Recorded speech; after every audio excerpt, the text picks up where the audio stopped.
Hello, Dr. Raj. Welcome to the Modern SME. I'm thrilled to have you here. To set context for our conversation today, the succession planning that we want to discuss is more from the angle of Indian businessmen running family held businesses with a turnover ranging 25 to 500 crores. This is a typical setup of an Indian business. Such business families are generally run by promoters, maybe brothers together or a single promoter, who are to be succeeded by their sons and daughters. Along with the business, they would generally have other assets like financial assets or properties to pass on to their successors. So, my first question to you today is that in this context, what do we mean by succession planning and who should think about having a succession plan? Anchal, when we talk about succession planning, it implies that a person makes investment in different asset classes, including business entities. So investment may be either in some immovable properties, or it may be in some financial assets, or it may be in some maybe precious stones, gold, etc. Or then you make the investment in business entities. Either business entities may be of different structure, maybe proprietorship firm, partnership firm, LLPs, or corporate entities where you hold the shares, that becomes your asset.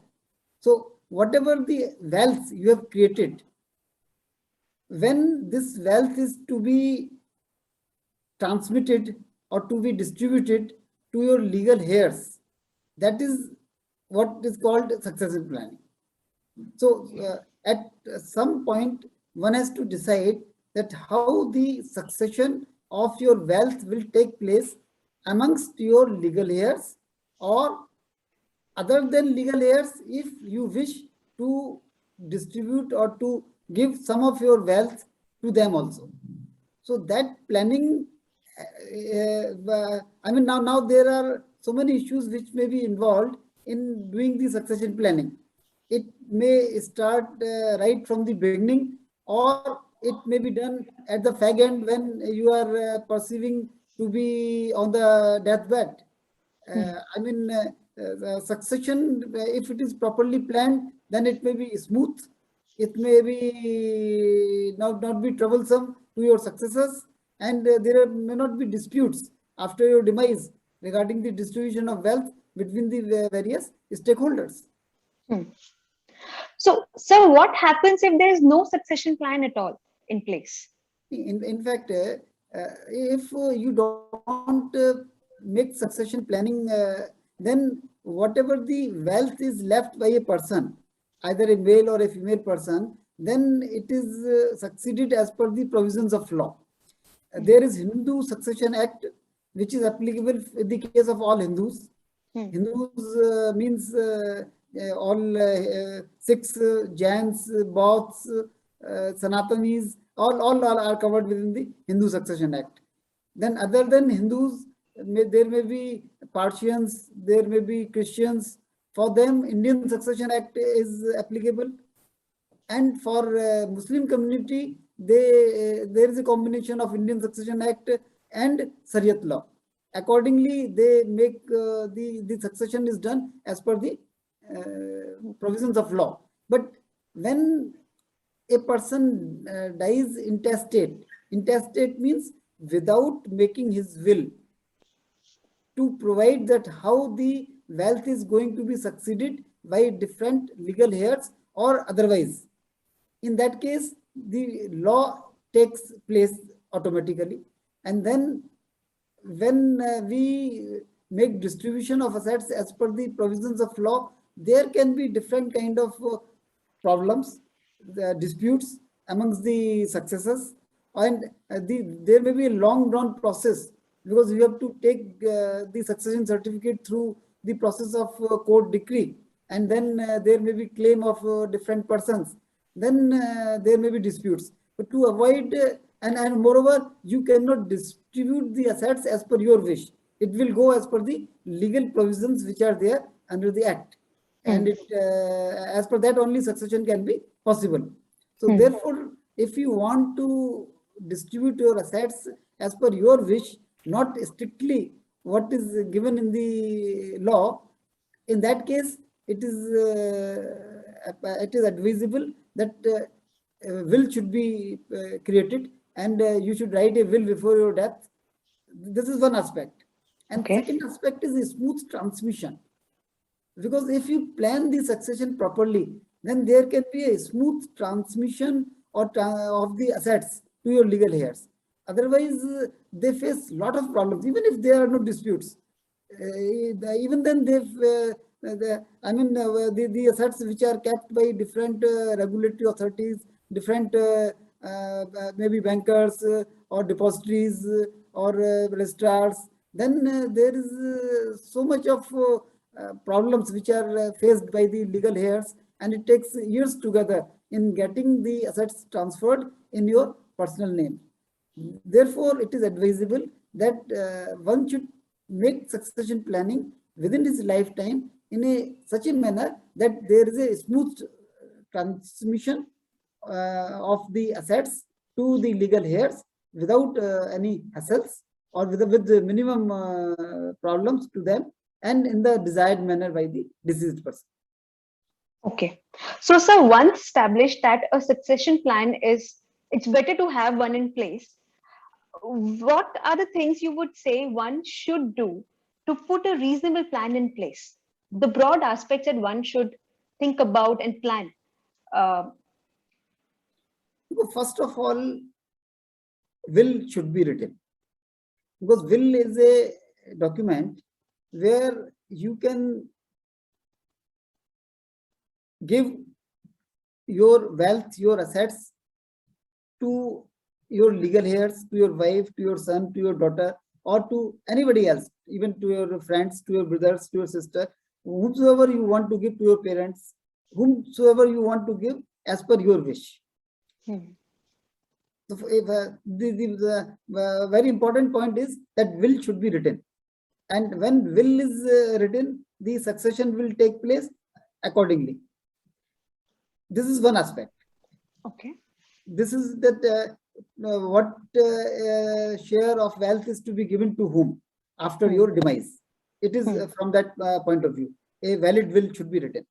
Then secondly, what I have experienced from my practical experience, that it is not only that how it is to be distributed, but there are cases when there is a sudden death, and particularly in this COVID epidemic, we have realized that there are so many sudden deaths, Hmm. and people or your successors do not even know, your wife, your children, that Hmm. what are your assets, where Hmm. these are kept, how these are documented, where are the title deeds of these all things.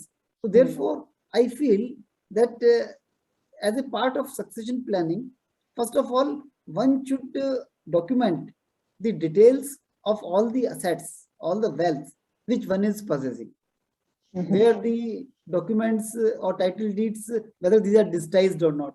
These should get digitized.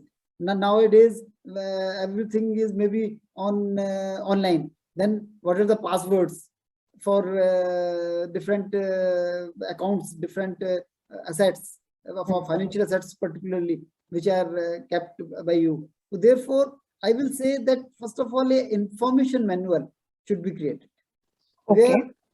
every person, for all his assets, an information manual should be there, where all vital details of financial assets, as well as other important documents which are supposed to be known to your family members, should be compiled and kept at one place, and it should be disclosed to some of the family members that it is kept there, and this should be updated every year.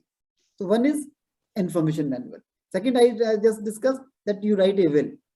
When you write a will, then you can distribute the assets as per your plan, as per your desire. And the will takes place or becomes effective only after your demise. Hmm. And will can be revised at any point of time, at any number of times. You write a will today, maybe after 1 year, you write another will. The last will, the date of the last will which has been written is a valid will, subject to other conditions which are required for a valid will. Otherwise, all other earlier wills becomes infructuous. Those becomes non-entity.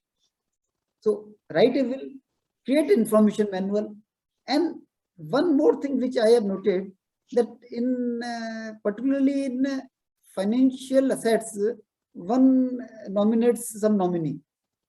Generally, we nominate a nominee to our wife or to our son. They become, and we understand that whomsoever we have nominated as nominee will get the assets after our death, and he or she will get the ownership of the assets. But legally, it is not correct. Legal position is that nominee is only in the capacity as a trustee. So if you appoint a nominee, for suppose you are having a fixed deposit in a bank and you have appointed your wife as your nominee, after your death, she will get the funds from the bank in her name, but she does not become the owner of those funds automatically. She is only a trustee of those funds. So these are two different things. Getting the assets transferred or transmitted from the different depositories or bankers or the holders of the assets to your family members or to your nominee, and then distribution or getting the ownership by those members. These are two different things.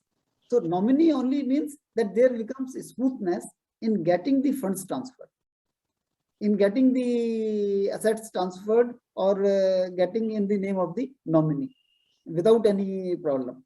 Otherwise, if nominee is also not there, then bankers will require succession certificate or probate in the case of will, and they will ask that all assets have to be distributed in that ratio to different legal heirs.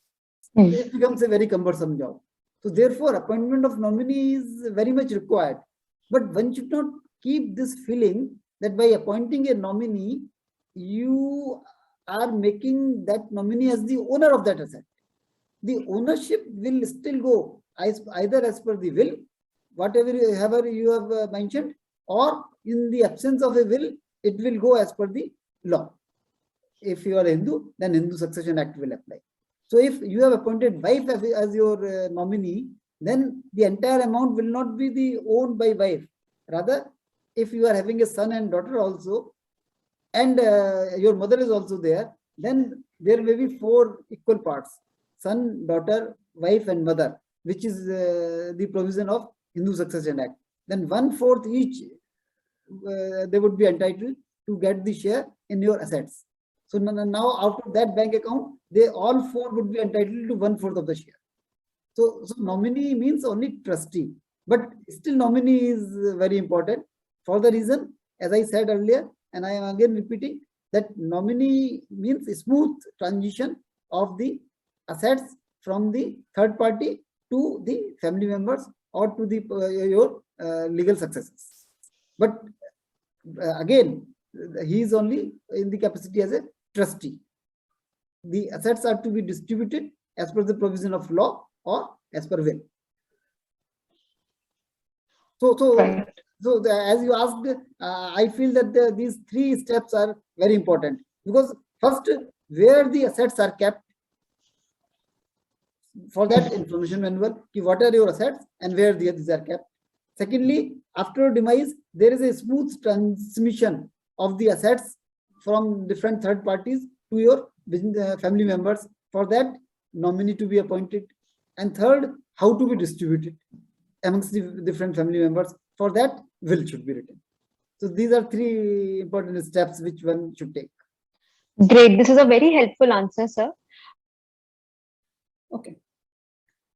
So, sir, at what stage should one start doing succession planning, especially in a business structure where there could be multiple successors in a same business? That's typically how Indian businesses, family held businesses are structured. So how should they go about it? When we are talking of the succession planning of wealth, the wealth may constitute broadly in two parts. One is your investments. Investments may be in different asset classes and in different business structures, but these are not business assets. Rather, these are the surplus amount which has been invested either in immovable property or in some financial instruments or in equity market or maybe in some households or maybe some in gold or jewelry, etc. I mean, these can be different asset classes. But these are the assets which are not the business assets. Then second, maybe the business is owned by you. Now the ownership of businesses is practically either in the form of a partnership firm or LLP firm or maybe corporate entity. So if it is a corporate entity, then the ownership is held by way of shareholding of the company. So if I see from the point of view of the individual, you are having the equity shares in it, in non-listed company. If it is not a listed company of yours, SMEs are generally not listed.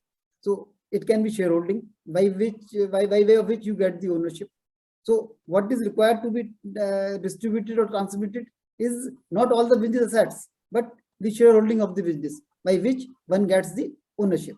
Or maybe that you are a partner in some LLP or partnership firm. Then what is required is that after your demise, who will take over in the partnership firm as your legal heir. That is already provided in the partnership deed or in the agreement in the case of LLP. So the issue is that in the case of business assets or in the case of investment assets, these becomes the identifiable assets which are to be transmitted, to be distributed, and you have to plan the distribution of these assets to your legal heirs in your will or otherwise. But another important succession, which is regarding the management rights in your businesses. This is not a financial asset, but the right to carry the business. Who will become the chairman or managing director or CEO of the company after you? That is also very important. That is also a very important succession thought which one must keep. So it is not a financial, directly financial asset, but all the management rights or to become the CEO of the company. This is very, very important.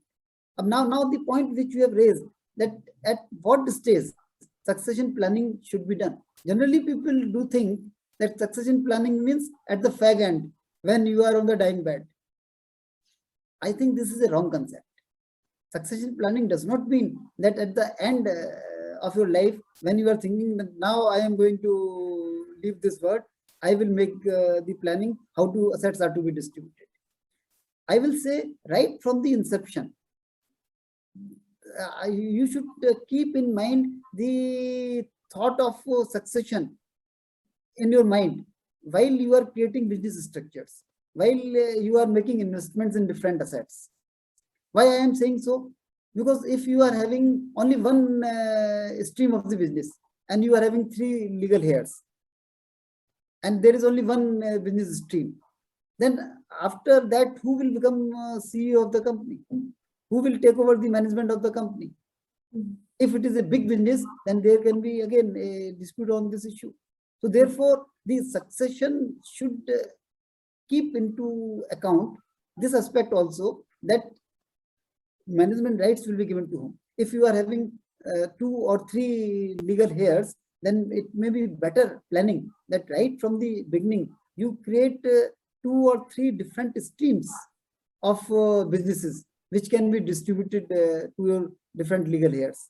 Or alternatively, there can be demerger of one stream in such a manner that each legal heir may get one entity. Or if there is a good understanding between them, then they can be made the joint. I mean, they may be inducted in the management as a joint owners, as a joint operators. Maybe as one is chairman, one is managing director, one is managing director, one is deputy managing director. Anyway, but the only point is that this thought should be right from the beginning. It is not at the end that you will now decide that how I have to do it. That because the assets, or particularly when the wealth is in abundance, or it is going to be big business houses, then the assets or businesses should be created right from the beginning in such a manner that succession could be smooth and easy according to your plan, according to your wish. This is one thing. Secondly, even for other than business assets, investment assets, also, I will say that initially some of the assets may be parked or may be held in your personal name, but after that, ultimately, all assets should be held in the business structure or in the entity. I will not say business structure if these are investment assets, in the entities which are having. There are two important factors. One is perpetuity of the entity, and secondly, tax efficient. So if the entity is jurisdictional, if entity is artificial jurisdictional person, and it is having the perpetuity of existence, then succession becomes very easy. What do I mean by this? That, for example, if you have created the wealth in your proprietorship firm or in your partnership firm or in your personal name, then after your demise, the assets will have to be transferred, or sale deed will have to be executed in the name of the legal heirs independently. But if the assets have been kept in a limited liability partnership firm, LLP, then the succession can take place only by changing the partners in the LLP, and by virtue of that change in agreement, they may be owner as per your desire, as per your wish, as per your provision in will, to that extent of all the assets which are held in that LLP. If you want that your legal heirs may keep the assets jointly, you may keep one entity. But still, if you want that even investment assets should be given to them independently, you can create two LLPs, and one LLP each can be given. And simply by making the amendment or provision in the LLP agreement, all assets of that LLP are automatically get owned to the legal heir. Similarly, is the case in the case of corporate entity, because corporate entity is also an artificial person and having the perpetuity. By death of a person, of a director or a shareholder, the existence of a company or LLP does not get disturbed. They keep on going.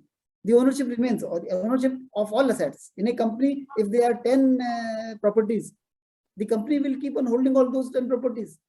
After your death, you need not to get, your legal heirs need not to get all 10 properties transferred in their personal name.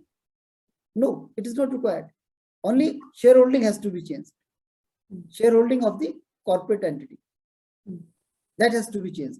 By virtue of change in shareholding, they get the ownership of all the assets. So now you have to structure the entities according to your legal heirs, which are going to take over your assets, and as per their plan, whether you want them to own jointly or to own independently. Right from the inception, one should try to create those kind of structures. And for that, maybe if some professional help of certain professionals who can advise on this issue is required to be taken, it can be taken. But I feel that even for business or for keeping the assets, LLP and corporate entity is a very good structure. Second point is tax efficient, because wherever you are keeping your assets, the structure has to be tax efficient. In the case of individuals, there is highest tax.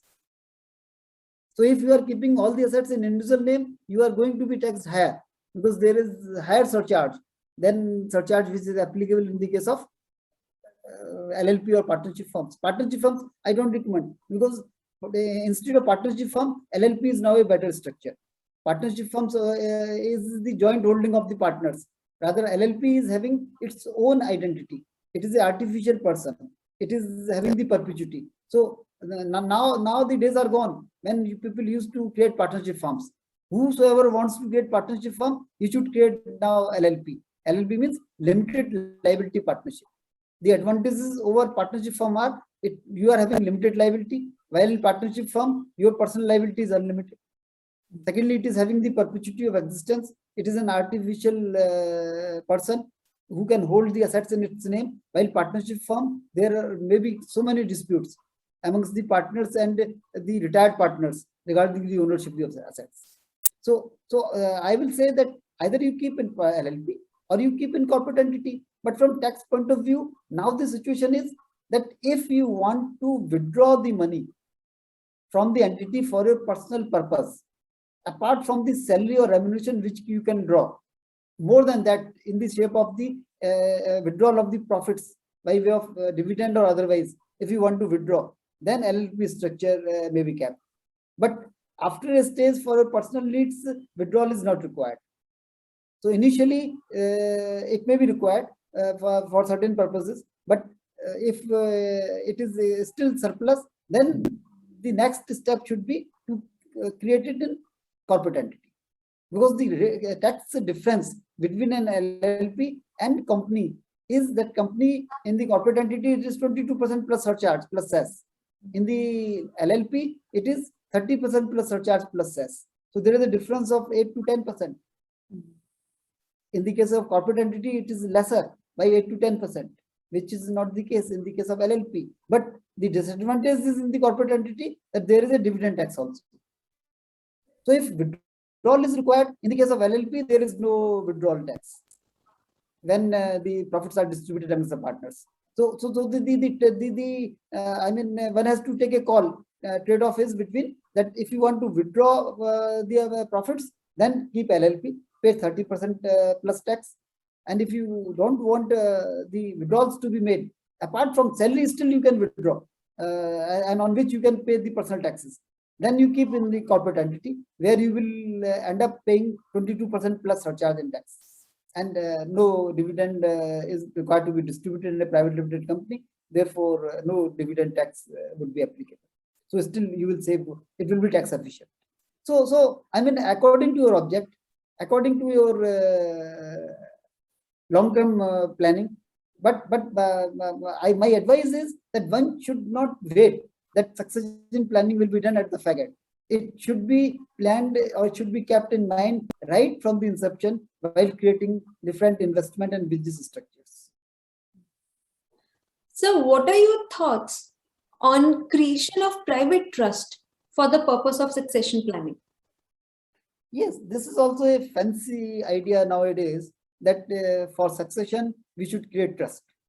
And this is the imported idea, for the reason that in overseas or in different countries, there is a lot of popularity of creating private trust. The reason for them is that there is a heavy inheritance tax in those jurisdictions. But in India, there is no inheritance tax. That when succession takes place, then whatever your wealth is transmitted to your legal heirs, no tax is charged by the government. There is no tax in India, which is called inheritance tax or succession tax. There is nothing. But in other countries, it is there. Therefore, they do prefer to create private trust.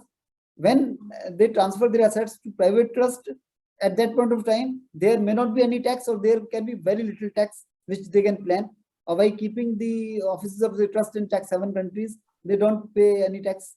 And later on, when after your demise, the beneficiaries are always already having the assets in their name in the shape of the trust as a private trust.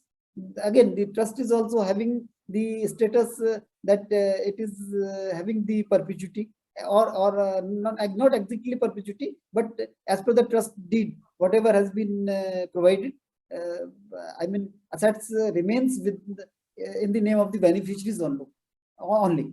So trust is a structure where you transfer your assets to the beneficiaries within your lifetime, because in the trust, private trust, the settler contributes his assets for the benefit of the beneficiaries. He specifies the beneficiaries. The beneficiaries will get all the benefits of rent, dividend, interest, whatever the profits are generated to their account. But the management can still be kept by the settler in his hands or in the hands of the board of trustees. Settler themselves can become the trustee, or they can make along with them some other person also, professional persons also, as trustee. So it means that you differentiate between the management and the beneficiaries, like a corporate entity. Corporate entity also, the ownership is with the shareholders, but the management is with the board of directors. This similarly here in a trust, the management is with the board of trustees, and the benefits flow to the all beneficiaries. So now when private trust is created, and in India, when there is no inheritance tax, then I feel that there is no need to create this kind of structure in normal circumstances, unless inheritance tax is imposed in India. For that matter, even if we keep the assets in a corporate structure or in a LLP structure, this can also serve the same kind of purpose, which is being served by way of trust. To certain exceptions, of course, वो ज़्यादा technical है, इसलिए I am not discussing those things. But broadly speaking, private trust may be important instrument in a case where you feel that your legal heirs in future, some of the legal heirs may not be competent or capable enough to handle all your businesses or all your assets, but still you want to pass on the benefit to him as he is your legal heir out of love and affection. But at the same time, you want that the management should be in the hands of some professional persons or with some other persons, including yourself, that you transfer the assets for their benefit, but still it is managed by some professional persons, or maybe by some persons whom we feel are more competent to handle the affairs. So maybe in that kind of situation, creating a private trust may be more beneficial. Or secondly, when you want to declare your intention clearly that I am giving this much to this so and so persons, then you can do it, because will takes place after your demise. It is effective after your demise, but trust is effective immediately. So if you transfer your assets in a private trust for the benefit of your legal heirs, then they become the owner right from that day only, and all benefits flow to them right from that day only. So there can be a combination of these things also. So again, it will depend upon the object, upon the circumstances, upon the situations. I have seen number of persons when your children are NRIs, they don't intend to come to India. You are having a big business empire. Now you don't want that. If you transfer all your shareholding to them, then what may happen that after your demise, they may not be able to handle it properly, or they may dispose of the shares to some persons who may not be competent enough to carry on the empire which has been created.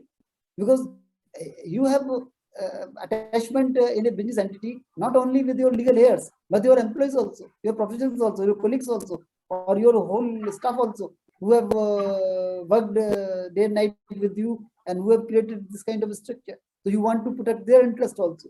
From that point of view, maybe that you give benefits to your legal heirs, but still management is in the hands of the board of directors or the board of trustees which are created, and some certain kind of restrictions or clauses can be put into the private trust, that even after your death, the entity or the structure is run according to your wish. So this can also be planned, but again, there cannot be any thumb rule. It depends from circumstances to circumstances, person to person, object, keeping in view the different objects. So sometimes we have observed that people put properties in private trusts and they get locked. Even if they want to redeem them later or use them for some important purpose later, they're not able to do that. Any idea how could we avoid that kind of situation? No, even private trust can be revocable also. It is not that a private trust is always irrevocable. If you put in public trust, then it is irrevocable. But if you are putting the assets in your private trust, it can be revocable. Or it can be revocable at the behest of the settler, or it can be revocable at the behest of the beneficiaries. So I mean, it depends that keeping in view your objective, you can provide the terms in the private trust accordingly. So what are your thoughts on HUF structure as a vehicle for succession planning? HUF means Hindu undivided family is a structure which is recognized in the case of Hindus, which is in majority in our country. And people used to use this vehicle earlier for the purpose of some small tax planning, because HUF is recognized as a separate legal entity under the Income Tax Act. So every Hindu person can create one HUF for himself. It means that apart from your individual, you create an HUF also, so you become two entities.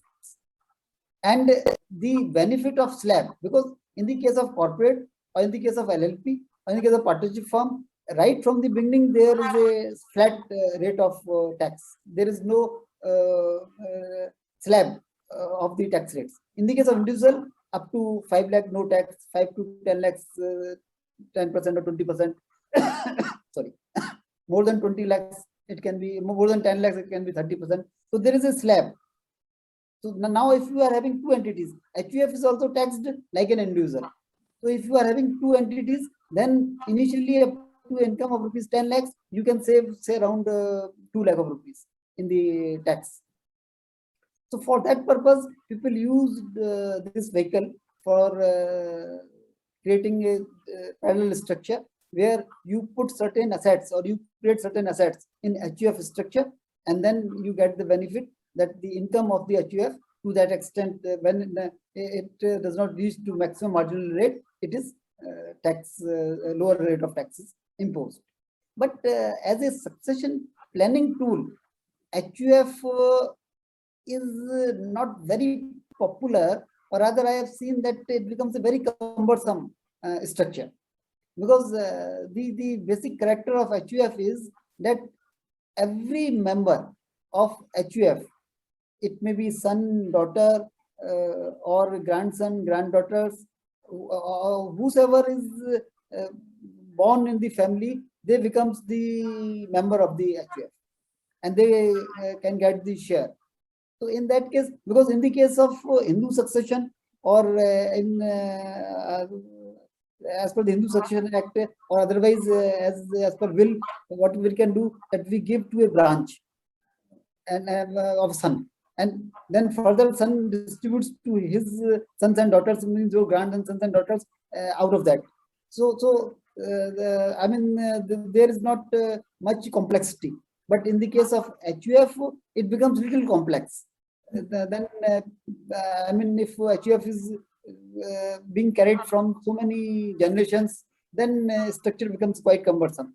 So I don't think as a succession vehicle it should be used, particularly in today's commercial world when everybody wants independence. In fact, HUF is good when in true spirit you want to follow the spirit of joint Hindu family, where the mantra is that everybody will work according to his capacity, but everybody will get according to his need, or equal share he will get. But now that kind of spirit of Hindu undivided family, which used to be there in our joint families, is not existing. Therefore, this structure may be a little cumbersome in future, and problems may be created. I mean, if division is demanded by any co-partner, then it has to be divided.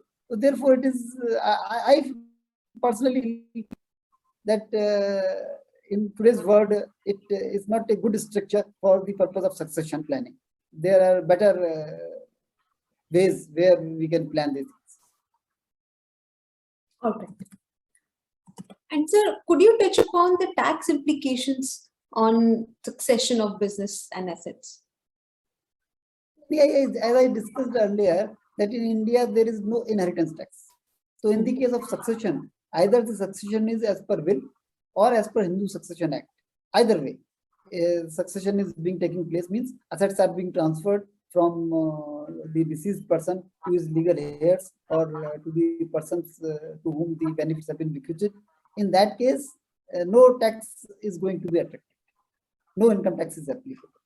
So from that point of view, in our country, succession is very, tax efficient. There is no tax, though there has been rumors from last so many years that inheritance tax may be imposed. It is going to come, but I don't think that very soon it will come, because prior to inheritance tax, I feel gift tax will have to be brought. Otherwise, if there is inheritance tax, but gift tax is not there, then what people will do? They will gift the entire assets to their children prior to their death, where there is no tax. And at the time of death, there will not be any tax in the case of the capacity of inheritance. But it may create social disorder from the point of view that the elderly people may be assetless.